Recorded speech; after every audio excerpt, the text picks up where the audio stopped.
Alright, so, long time no see. It's been almost 2 weeks since I've last uploaded, mainly because I like to talk about new stuff, new info, upcoming things, and all of that. But for a while now, there have been crickets. I think we can all expect that to end pretty soon. And just as I said this, I see that UB just tweeted out that there will be a Warriors Den tomorrow. The timing on that, guess we'll do a watch along. That kind of scraps the speculation part of this video. Anyways, today we've got a pretty laid back video. Nothing too crazy to talk about today. Looks like we'll have some more stuff to talk about tomorrow. But today I just wanted to take a second to talk about factions and characters for a while, as it's something I've seen more and more people discussing now that we're about a month away from year 5 season 1 and whatever UB plans on doing for it.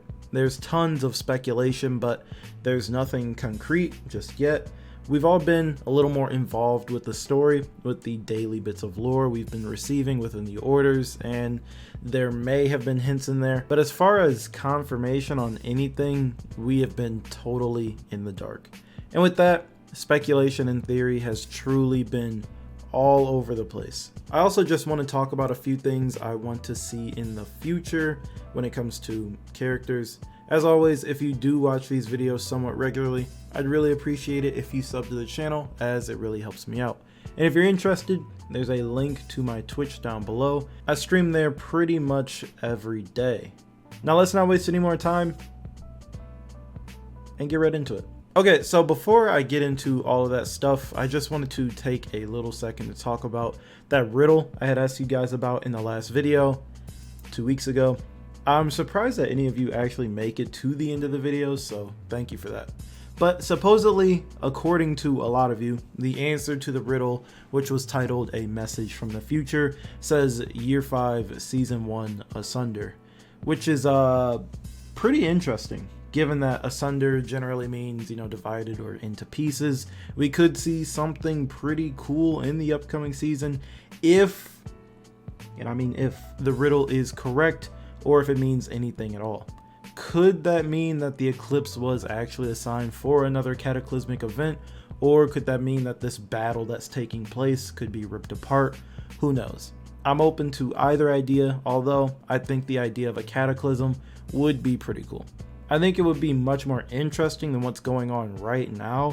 The battle between the Chimera and Horkos is, cool and all, but I think it would be cool to see how another cataclysmic event would shake things up. Not just story-wise, but I think that could open the door for fun new changes to the maps. Imagine the waters on Harbor, or how earthquakes would affect structures on maps, stuff like that. Especially since we haven't seen a new Dominion map in almost 2 years.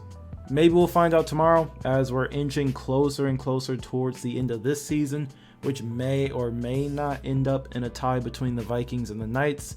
And if it ends up in a tie again, we'll see the whole tiebreaker thing go down like we saw a few seasons ago. Speaking of the faction war, before I've said not too many people care about the faction war, and I guess I was wrong. There are plenty of you that actually do care about the faction war. Turns out that many people care about participating, and they care about faction loyalty, and do care about the rewards that you receive after every season. There are also plenty of people like me that just choose the faction they like the most at the beginning and haven't really cared to switch, hardly look at how the faction war is progressing, and just accept the reward they get at the end. I'll probably hold a poll after this video to see if you guys still care about it or not. Anyways, I've seen a few people talk about how they believe this is foreshadowing another faction entering the fray, as a new faction will be what breaks up the war, yada yada, with this Woolen-esque appearance or introduction. I personally don't see this happening. I can't see UB adding another faction to this game, especially now. I still feel like we won't even see another hero, let alone a brand new faction.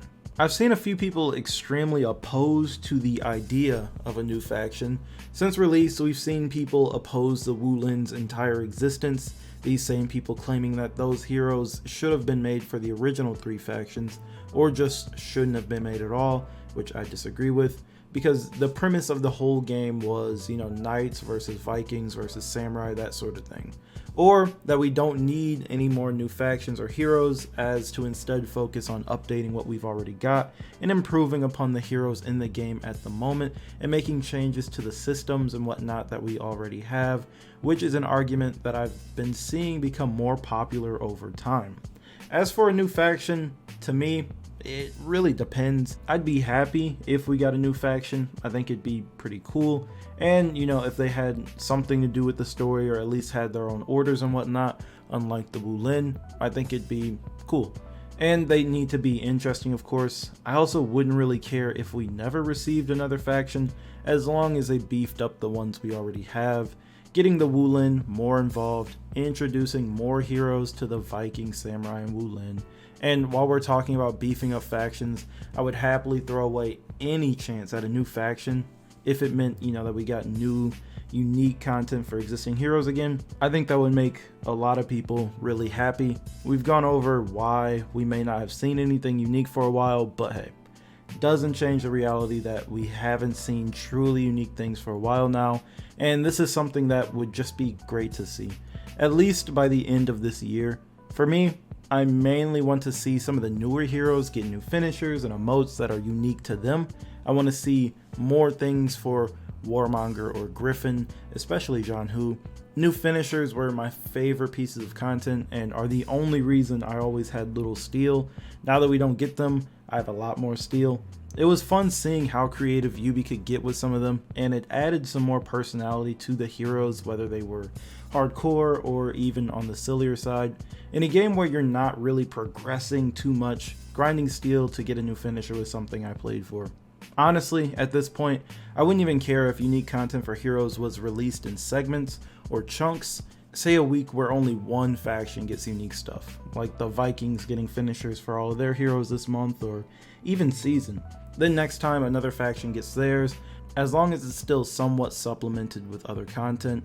This may not be possible, and I know that people would, you know, become upset by this, but to me, it's better than nothing.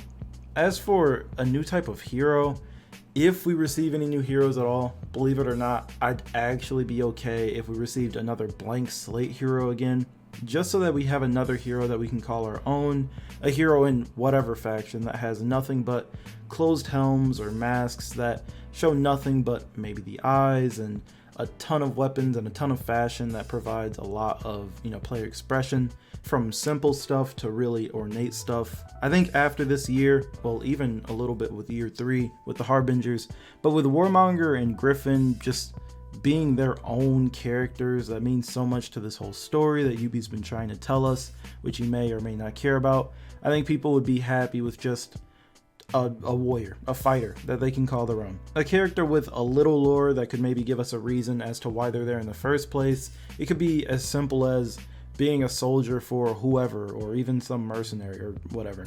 I'd really be happy to receive something like that for the samurai personally, but any faction will do. I just really don't want to see any of these wild ideas like a ranged fighter or a pirate or anything like that. But I guess we'll find out more tomorrow. There were a few more things I was going to talk about today, but I don't want to speculate or theory craft or anything and then just have it all be for nothing come tomorrow. So I'll just hold my tongue for now. I'm guessing we're going to be receiving some news on year 5 tomorrow, or at least a few hints about it. If not, maybe they'll let us know what's being worked on. We don't have too much to go off of. They just say join us as we take a look into what's coming up.